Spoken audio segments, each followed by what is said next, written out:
Over the past few years, remote work completely changed the way people live. Many professionals left expensive cities like San Francisco, Seattle, and New York. They moved to states where rent was lower, homes were bigger, and life was more affordable. But now companies are calling employees back. That's right. For many workers, it sounds like nothing more than another return to office policy. But for some H-1B visa holders, it could become something much bigger.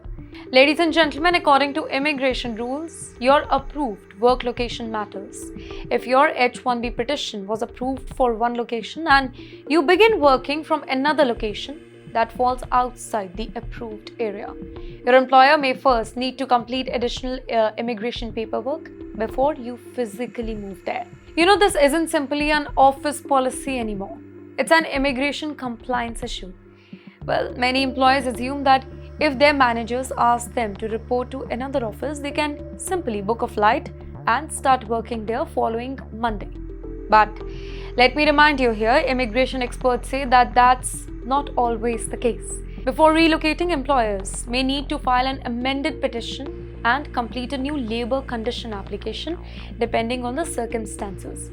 Well, failing to complete these requirements, it can create complication during future immigration processes, including visa extension or maybe green card application. And yes, there's another reality many professionals are now facing. Returning to major tech hubs, it also means returning to higher cost of living. Rent increases, daily expenses go up, in fact, state taxes may be higher, and in many situations, salaries remain exactly the same. So, employees aren't just dealing with legal questions here, they're also dealing with financial pressure.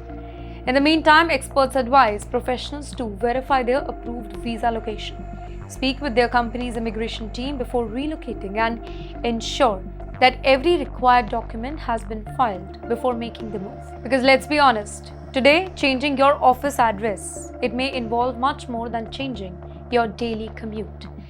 Now, let's leave the office behind and step into the property market, because if you are an NRI who's selling property in the US, there is one tax rule that could hold you back. That's right, selling a house is usually seen as a happy moment.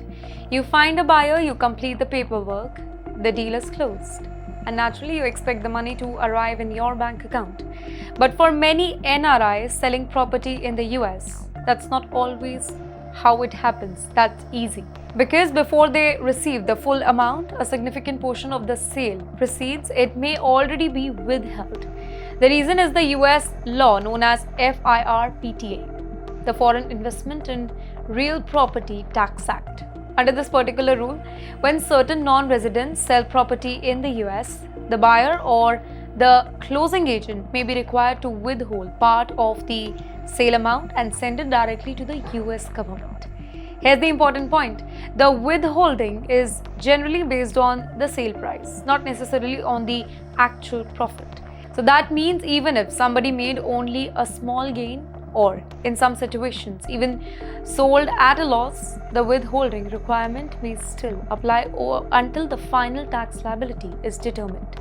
Well, for many sellers, this comes as a complete surprise. Imagine selling a property expecting immediate access to your money, but only to discover that a substantial amount has been withheld. And yes, that's not the end of the story. Some US states have their own withholding requirements, which means additional amount may also be deducted depending on where the property is located. But wait, the good news is that there are legal procedures available in certain cases that may help reduce the withholding if the actual tax liability is expected to be lower. But those steps usually need to be planned before or during the sale process, not after the transaction that has already closed.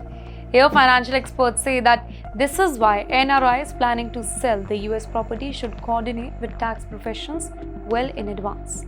Understanding the rules before signing the final documents can make a significant difference to cash flow and avoid any unnecessary delays. Well, lesson here, very simple. Selling a property isn't just real estate transaction. For NRIs, it's also a tax event. And understanding the law before you sell, it could save you both time and money.